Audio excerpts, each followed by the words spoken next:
morning all.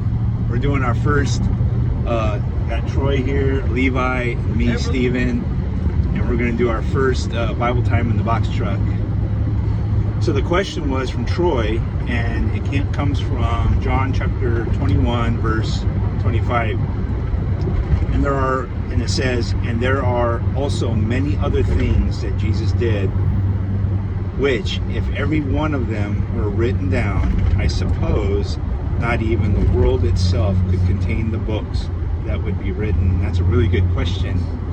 And it's implying a lot of things. One, it's kind of a disclaimer, meaning that Jesus spent maybe a little over 3 years with these disciples, and not everything that they saw him do in interacting with people, the dailiness of life, setting up camp, breaking down camp, spending evening meals, morning meals, midday meals on the road, everything was recorded.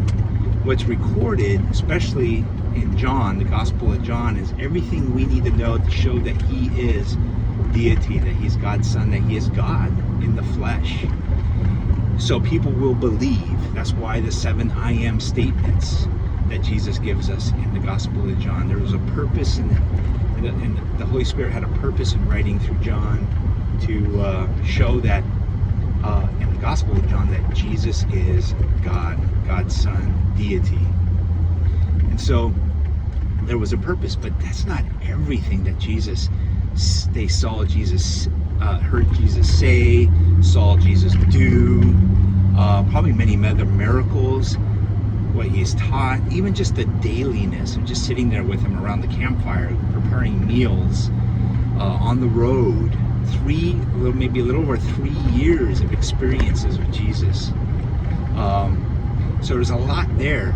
But really what it's implying, and it goes back to chapter 1 of John, if you want to think about it, chapter 1, the prologue, and then this finishing statement, this disclaimer kind of, this finishing statement, are 2 bookends to the Gospel of John. 2 bookends. And one bookend declares who he is. The other bookend is, again, solidifying, amplifying, or confirming who he is in a way. So in the beginning it says, at the beginning of the Gospel of John, the prologue, John writes, in the beginning was the Word. We're talking about Jesus here. And the Word was with God, and the Word was God. He was with God in the beginning. All things were created through him, and apart from him, not one thing was created that has been created. In him was life, and that life was the light of men. That light shines in the darkness, yet the darkness did not overcome it. And then it goes on and he says, the Word became flesh and dwelt among us. We observed his glory, the glory as the one and only Son from the Father, full of grace and truth. And it says, this is the one of whom I said, John says this, John the Baptist says this, the one coming after me ranks ahead of me because he existed before me. And then it goes on and says, no one has ever seen God, the one and only Son, who is himself God and is at the Father's side. He has revealed him. So I think this is kind of like 2 bookends as well. You could see it as the first one is, the first bookend is declaring who Jesus is. He is deity. He is God. He is the creator. He is the one who said, let there be light. He's the one who holds all things together. He is the creator God in the flesh to redeem us, came as a man, was born as a man, lived up to 33 years, a little over maybe 3 years with the disciples, teaching them and doing many miracles and teaching many people and teaching the disciples and preparing them. And there is so much there to Jesus than what we just have in the Gospels, Matthew, Mark, Luke, and John.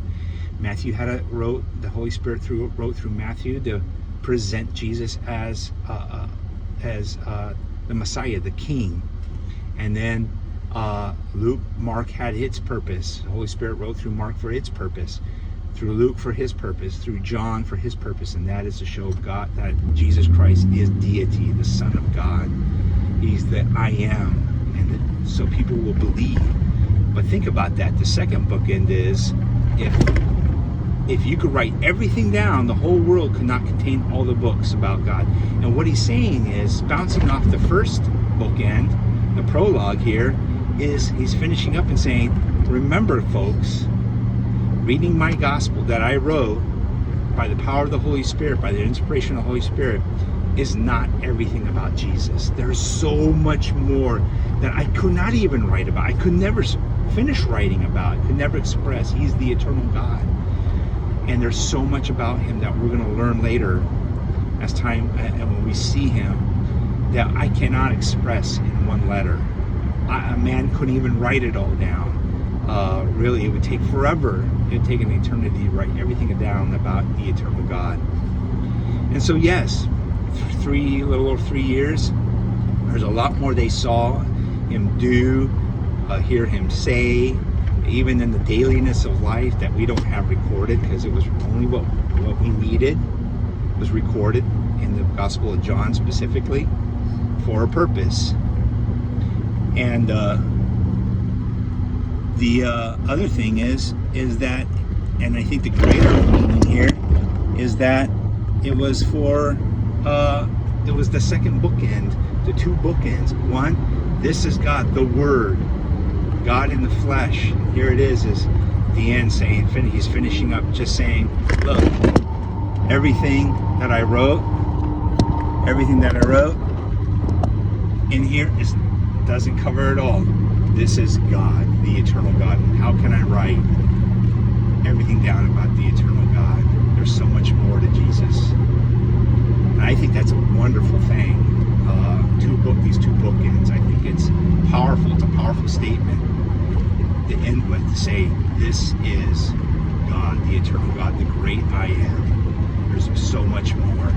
So much more you can experience, so much more you can learn just by walking with him in faith, walking with him in relationship, praying, spending time with him in worship, reading from cover to cover. This whole book, from Genesis to Revelation, is Christocentric. It's all about Jesus Christ. But there's so much more. And just wait until we get to heaven and we see him face to face. We're going to learn how much more. It's going to take an eternity to discover who Jesus is, to learn from him. And I think that's awesome. I think that's cool. I can't wait. So keep studying. Take care of each other. Love each other. We love you. Troy loves you. Levi loves you. I love you. We're coming from you from the box truck, live from the box truck. And we say, just keep your eyes on Jesus and keep going. God bless. Bye.